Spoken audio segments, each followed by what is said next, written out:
Pertanyaan mengenai kuasa Yesus. Pada suatu hari ketika Yesus mengajar orang banyak di Bait Allah dan memberitakan Injil, datanglah imam-imam kepala dan ahli-ahli Taurat serta tua-tua ke situ. Dan mereka berkata kepada Yesus, "Katakanlah kepada kami, dengan kuasa manakah engkau melakukan hal-hal itu? Dan siapa yang memberikan kuasa itu kepadamu?" Jawab Yesus kepada mereka, "Aku juga akan mengajukan suatu pertanyaan kepada kamu. Katakanlah kepadaku, baptisan Yohanes itu dari sorga atau dari manusia?" Mereka mempertimbangkannya di antara mereka dan berkata, "Jikalau kita katakan dari sorga, ia akan berkata, mengapakah kamu tidak percaya kepadanya? Tetapi jikalau kita katakan dari manusia, seluruh rakyat akan melempari kita dengan batu. Sebab mereka yakin bahwa Yohanes adalah seorang nabi." Lalu mereka menjawab bahwa mereka tidak tahu dari mana baptisan itu. Maka kata Yesus kepada mereka, "Jika demikian, aku juga tidak mengatakan kepadamu, dengan kuasa manakah aku melakukan hal-hal itu." Perumpamaan tentang penggarap-penggarap kebun anggur. Lalu Yesus mengatakan perumpamaan ini kepada orang banyak.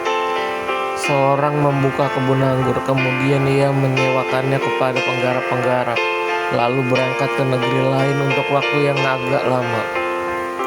Dan ketika sudah tiba musimnya, ia menyuruh seorang hamba kepada penggarap-penggarap itu supaya mereka menyerahkan sebagian dari hasil kebun anggur itu kepadanya. Tetapi penggarap-penggarap itu memukul hamba itu dan menyuruhnya pulang dengan tangan hampa. Sesudah itu ia menyuruh seorang hamba yang lain, tetapi hamba itu juga dipukul dan dipermalukan oleh mereka, lalu disuruh pulang dengan tangan hampa. Selanjutnya ia menyuruh hamba yang ketiga, tetapi orang itu juga dilukai oleh mereka, lalu dilemparkan keluar kebun itu. Maka kata tuan kebun anggur itu, "Apakah yang harus kuperbuat? Aku akan menyuruh anakku yang kekasih, tentu ia mereka hargai." Tetapi ketika penggarap-penggarap itu melihat anaknya itu, mereka berunding, katanya, "Ia adalah ahli waris, mari kita bunuh dia supaya warisan ini menjadi milik kita." Lalu mereka melemparkan dia keluar kebun anggur itu dan membunuhnya.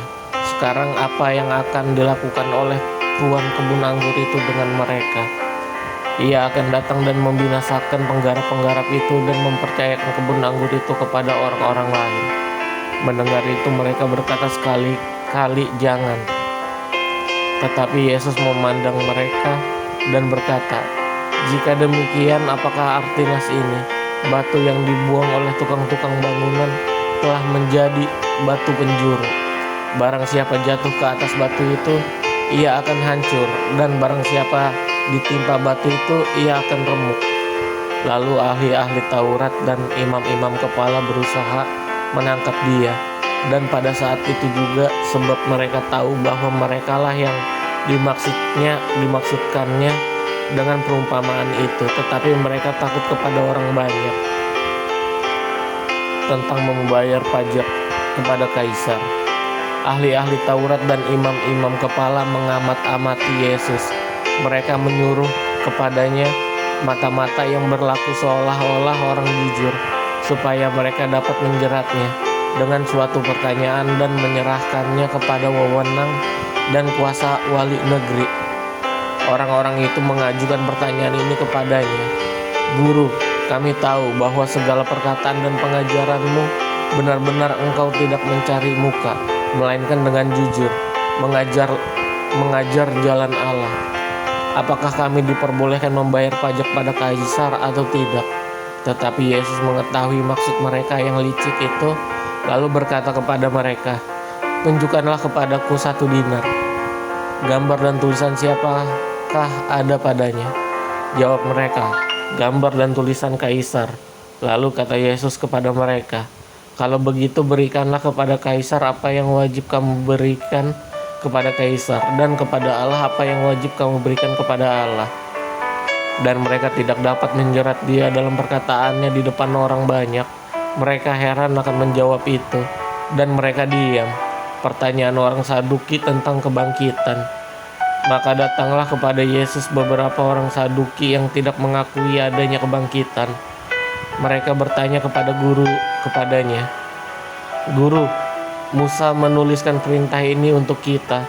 Jika seorang yang mempunyai saudara laki-laki mati, sedang istrinya masih ada, tetapi ia tidak meninggalkan anak, saudaranya harus kawin dengan istrinya itu dan membangkitkan keturunan bagi saudaranya itu. Ada 7 orang bersaudara. Yang pertama kawin dengan seorang perempuan lalu mati dengan tidak meninggalkan anak, lalu perempuan itu dikawini oleh yang kedua dan oleh yang ketiga, dan demikian berturut-turut oleh ke-7 saudara itu. Mereka semua mati dengan tidak meninggalkan anak. Akhirnya perempuan itu pun mati. Bagaimana sekarang dengan perempuan itu? Siapakah yang di antara orang-orang itu yang menjadi suaminya pada hari kebangkitan? Sebab ke-7-nya telah beristrikan dia." Jawab Yesus kepada mereka, "Orang-orang dunia ini kawin dan dikawinkan, tetapi mereka yang dianggap layak untuk mendapatkan bagian dalam dunia yang lain itu dan dalam kebangkitan dari antara orang mati tidak kawin dan tidak dikawinkan. Sebab mereka tidak dapat mati lagi. Mereka sama seperti malaikat-malaikat dan mereka adalah anak-anak Allah karena mereka telah dibangkitkan." Tentang bangkitnya orang-orang mati, Musa telah memberitahukannya dalam Nas tentang semak duri, di mana Tuhan sebut Allah Abraham, Allah Ishak, dan Allah Yakub. Ia bukan Allah orang mati, melainkan Allah orang hidup, sebab di hadapan Dia semua orang hidup. Mendengar itu beberapa ahli Taurat berkata, "Guru, jawabmu itu tepat sekali." Sebab mereka tidak berani lagi menanyakan apa-apa kepada Yesus. Hubungan antara Yesus dan Daud. Tetapi Yesus berkata kepada mereka, "Bagaimana orang dapat mengatakan bahwa Mesias adalah anak Daud?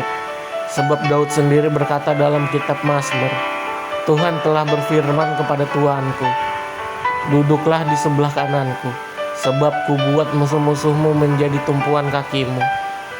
Jadi Daud menyebut dia tuannya. Bagaimana mungkin ia anaknya pula?" Yesus menasihatkan supaya waspada terhadap ahli-ahli Taurat. Ketika semua orang banyak mendengarkan, Yesus berkata kepada murid-muridnya, "Waspadalah terhadap ahli-ahli Taurat yang suka berjalan-jalan, memakai jubah panjang dan suka menerima penghormatan di pasar, yang suka duduk di tempat terdepan di rumah ibadat dan di tempat terhormat dalam perjamuan, yang menelan rumah janda-janda dan yang mengelabui mata orang dengan doa yang panjang-panjang. Mereka itu pasti akan menerima hukuman yang lebih berat."